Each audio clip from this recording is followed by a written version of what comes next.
Present indefinite tense. पहचान है हिंदी वाक्यों के अंत में ता है, ती है, ते हैं।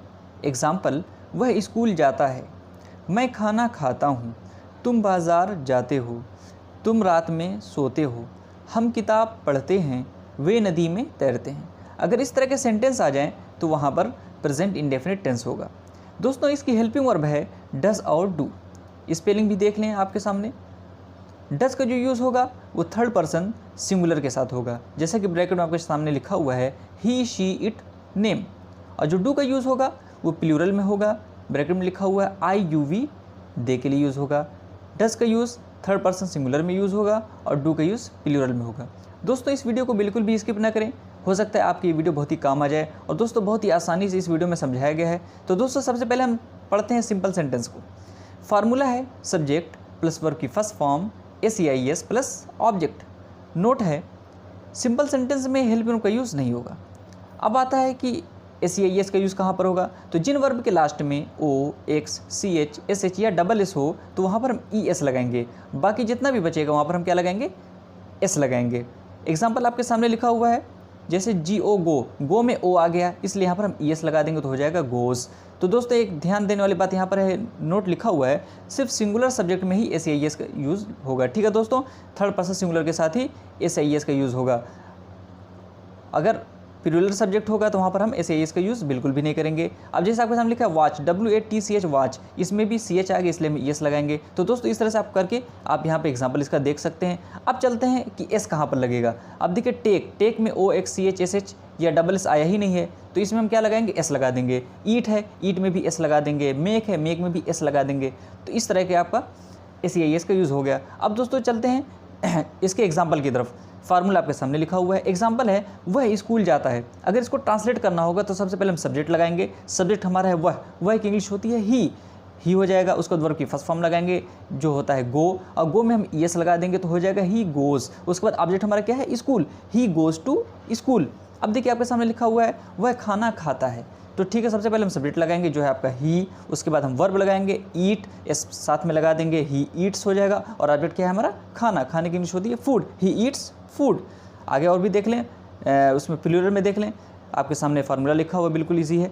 तुम बाज़ार जाते हो, सब्जेक्ट हमारा क्या है, तुम की इंग्लिश होती है यू, ठीक। उसका वर्ब की first form go, you go. उसके बाद चूँकि SEIS लगेगा नहीं इसमें प्लूरल में, इसलिए सिर्फ सीधा यहाँ पे हो जाएगा यू गो। उसका ऑब्जेक्ट क्या है, market, you go to market. अब दोस्तों चलते हैं नेगेटिव सेंटेंस में। जिन हिंदी वाक्यों में ना शब्द जुड़ जाए उसको क्या कहते हैं, उसको नेगेटिव सेंटेंस कहते हैं। जैसे मैं स्कूल नहीं जाता हूँ, वे सुबह में नहीं दौड़ते हैं। अगर इस तरह के सेंटेंस आ जाए तो वहाँ पर क्या होगा, नेगेटिव सेंटेंस हो जाएगा। ठीक है, फार्मूला इसका है सब्जेक्ट प्लस डज या डू यानी help plus not plus verb की first form plus object. Example आपके सामने लिखा है मैं स्कूल नहीं जाता हूँ, ठीक है। अगर इसका ट्रांसलेट हमें करना होगा तो सबसे पहले क्या लगाएंगे, सब्जेक्ट लगाएंगे जो है हमारा आई, उसके बाद डज या डू में इसको एक लगाएंगे तो आई के साथ लगेगा डू, आई डू। उसके बाद नॉट लगाएंगे फौरन बाद तो क्या हो जाएगा, आई डोंट। उसके बाद वर्ब की फर्स्ट फॉर्म तो यहाँ पर हो जाएगा गो, आई डोंट गो। ऑब्जेक्ट क्या है हमारा, school, I don't go to school. वह खाना नहीं खाता है, ही डजंट ईट फूड। खूब ध्यान से देखें दोस्तों। अब आता है इंट्रोगेटिव सेंटेंस। इंट्रोगेटिव सेंटेंस कहते हैं किसको हैं, जिन हिंदी वाक्यों में प्रश्नवाचक शब्द लग जाए। जैसे वह खाना क्यों खाता है, तुम स्कूल क्यों जाते हो, तुम बाजार क्यों जाते हो। अगर इस तरह का सेंटेंस आ जाए जहाँ पर प्रश्नवाचक शब्द लग जाए तो वहाँ पर क्या हो जाएगा, प्रश्नवाचक हो जाएगा वाक्य। ठीक है, अब इंट्रोगेटिव सेंटेंस का जो फार्मूला है हेल्पिंग वर्ब डज या डू में से कोई एक लगेगा प्लस सब्जेक्ट प्लस वर्ब की फर्स्ट फॉर्म प्लस ऑब्जेक्ट। अच्छा, नोट करने वाली बात यहाँ पर ये है, फार्मूला 1 वहाँ लगेगा जहाँ पर प्रश्नवाचक शब्द वाक्य के शुरू में आए। जैसे क्या वह खाना खाता है, इसमें शुरू में आएगा। ठीक, अगर इसकी हमें ट्रांसलेट करना होगा तो सबसे, और दोस्तों यहाँ पे एक ध्यान वाली बात यह है कि इस क्या शब्द की अंग्रेजी वाट यहाँ पर नहीं लिखेंगे, बल्कि हेल्पिंग वर्ब भी इस क्या शब्द की अंग्रेजी हो जाएगी। ठीक है, अब देखिए क्या वह खाना खाता है, ठीक है।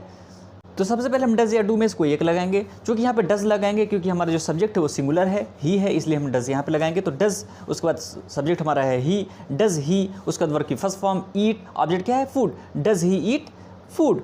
क्या वह स्कूल जाता है, does he go to school. तो दोस्तों बस आपको थोड़ा सा फार्मूले पर ध्यान देना है, फोकस आपको लगाना है फार्मूले पर, और आपके लिए बहुत ही आसान हो जाएगा। क्या तुम दिल्ली जाते हो, do you go to Delhi. क्या वे बाजार से आम लाते हैं, do they bring mango from market. अब चलते हैं दोस्तों formula number 2, question word plus does या do plus subject plus verb की first form plus object. Note है, फार्मूला 2 का यूज़ वहाँ पर होगा जहाँ पर प्रश्नवाचक शब्द वाक्य के बीच में आ जाए। जैसे वह खाना कब खाता है, कब खाता है यानी बीच में आ गया। ठीक, अगर इसकी हमें ट्रांसलेट करनी होगी तो सबसे पहले हम क्वेश्चन वर्ड लगाएंगे।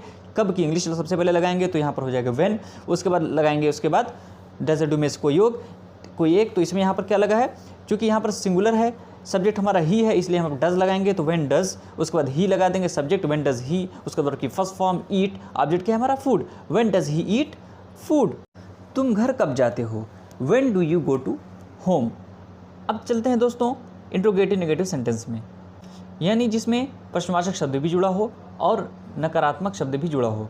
ठीक है, अब सामने देखिए आपके लिखा हो formula number 1, helping verb does do में से कोई एक plus not plus subject plus verb की first form plus object. Note है, फार्मूला 1 का यूज़ वहाँ होगा जहाँ पर प्रश्नवाचक शब्द वाक्य के शुरू में आए। एग्जाम्पल है, क्या वह खाना नहीं खाता। अब देखिए यहाँ पर क्या शब्द पहले आ गया, क्या वह खाना नहीं खाता है, तो यहाँ पर अगर इसकी हम ट्रांसलेट करेंगे सबसे पहले क्या लगाएंगे हम, डज या डू में से कोई एक। अच्छा, ये डिपेंड करता है हमारे सब्जेक्ट के ऊपर, अगर सब्जेक्ट सिंगुलर है तो यहाँ पर डज लग जाएगा। अच्छा, अब देखिए यहाँ पर सिंगुलर है सब्जेक्ट, चूँकि है ही, डज के बाद फॉर नॉट लगाएंगे तो हो जाएगा डजंट, उसके बाद ही लगाएंगे हम। ठीक है, डजंट ही, उसके बाद हमारा वर्ब क्या है ईट, डजंट ही ईट, उसके बाद हमारा ऑब्जेक्ट क्या है फूड, खाना, डजंट ही ईट फूड। क्या तुम स्कूल नहीं जाते हो, don't you go to school.